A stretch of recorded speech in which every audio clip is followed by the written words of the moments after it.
A baseball field's a simple place. A diamond, home plate, 3 bases, and a pitcher's mound. And like most places in America, it's where the hard work of a few is enjoyed by many. I'm on the road to find the people who make every game possible with a day's work.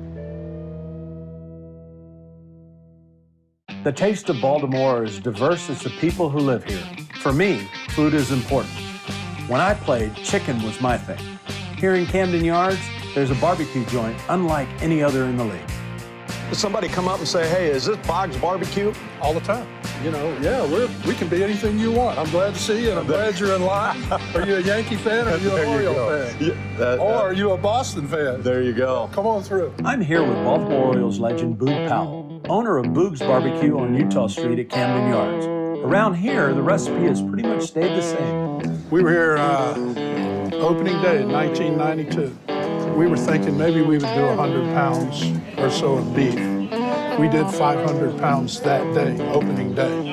On these nights, like when we have the Yankees and we're going to have 40,000 people here, right? We'll do 800 to 1,000 pounds of beef. Wow. We'll do about 600 pounds of pork and about 600 pounds of turkey, too. And I come to every single game. Good for you. I come out here and I sign autographs every night, and I kibitz with the fans. And that's great. you know, I got it made, man. I just have a ball out here. Baseball season runs from spring to fall, and although the weather may change, one thing stays the same for Boog: the heat is always on. We've got 3 types of meat, right? That's right. We got beef, we got pork, and we got turkey, and they're all cooked just a little bit differently. But they're all smoked with hickory or the wood of the day, you know. And we smoke the pork about 4 hours. The turkey's not smoked quite as long.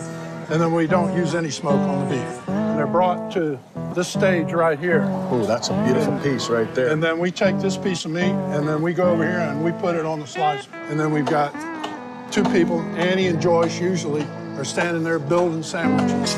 And they're building them as fast as they can build them. You know, this is what we look for right there in roast beef. That, I think, is the perfect roast beef. Wow, what?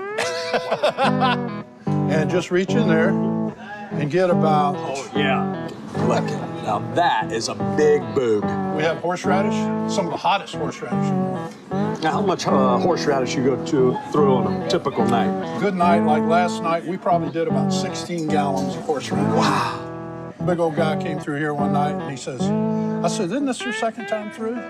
He says, it's my third. Thanks for asking.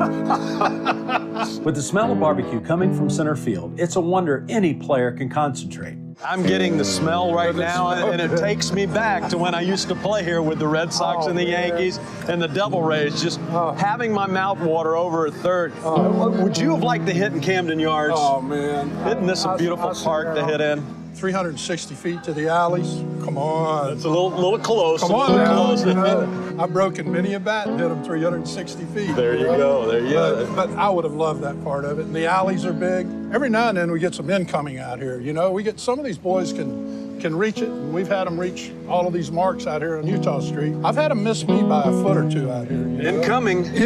Right? The older that I get, the more fun that I have doing this. It was just like playing a game in a lot of ways. You know, when you're driving here, you're anxious with anticipation. I mean, you're not scared or anything. Sure. But you're wondering how the night's going to go and all of that. And then all of a sudden, when you get out here, you're in your element, man. Everyone knows a good recipe is hard to perfect, but Boog has it down to a science because when the gates open, they're coming straight for the barbecue. Well, Boog, Yankees are in town. You're expecting a packed house tonight, 42,000 people. Yeah. And over my shoulder, you can see them lining up. They're ready for some Boog's barbecue. They are quivering with anticipation. And so are we. We're ready for them. It's going to be a knockdown, drag-out fight. You've seen the operation. Somebody came through the other night and said, is your pork any good? And I said, my pork is so good that if you took a piece of our pork and you put it on your forehead right there, your tongue would beat your brains out trying to get at it.